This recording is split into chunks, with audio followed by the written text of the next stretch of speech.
আসসালামু আলাইকুম বন্ধুরা, চলে এলাম নতুন একটি ভিডিও নিয়ে। দেখুন, আমার হাতে একটি গার্মেন্টস অথবা পোশাক আছে। এটি একটি পলো শার্ট, এটি একটি নিট আইটেম। তো সেক্ষেত্রে আপনারা সবাই জানেন প্রত্যেকটা পোশাকের একটা ওজন আছে। সেক্ষেত্রে পোশাকের ক্ষেত্রে যে চেকটা করতে হয় এটার ওয়েটটা নির্ণয় করার জন্য, সেটাকে জিএচএম বলে। তো সে জিএচএম নিয়ে আজকে কথা বলবো।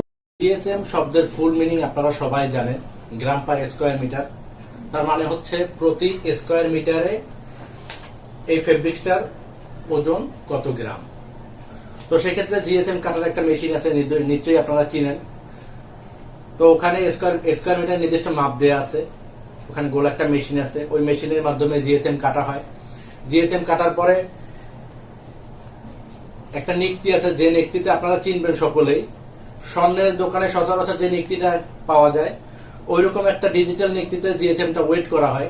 তো সেক্ষেত্রে নিক্তিতে বিভিন্ন ধরনের প্রসিডিউর আছে ওইটা ওয়েট করার। তো সেক্ষেত্রে জিএচএম একটা প্রসেস আছে, সে জিএচএম এ ক্লিক করে দেন ওখানে আমরা ওয়েট করে থাকি। বা বায়ার একটা জিএচএম যদি তার অর্ডার প্লেসমেন্টের সময় কনফার্ম করে, একটা ফ্যাক্টরি বা একটা সাপ্লায়ার কিন্তু ওই জিএচএম কনফার্ম করতে পারে না, কনফার্ম করে দিতে পারে না। সেক্ষেত্রে একটা টলারেন্স লেভেল আছে, আপনারা সকলেই জানেন আইএসও স্ট্যান্ডার্ড আছে। জিএসএম এর আইএসও স্ট্যান্ডার্ড +-5%।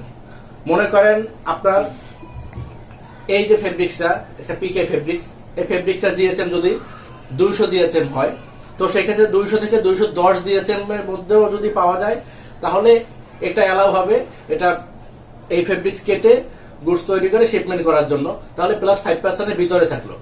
আর যদি 190 থেকে 200 ভিতরে হয় তাহলে আমরা এই গুডসটা কেটে শিপমেন্ট করতে পারবো, কারণ তাহলে এটা -5% এর ভিতরে থাকে। জিএচএম এর ব্যাপারে আজকে এতটুকুই।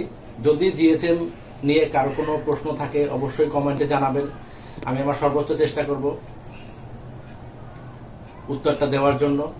ধন্যবাদ। আসসালামু আলাইকুম।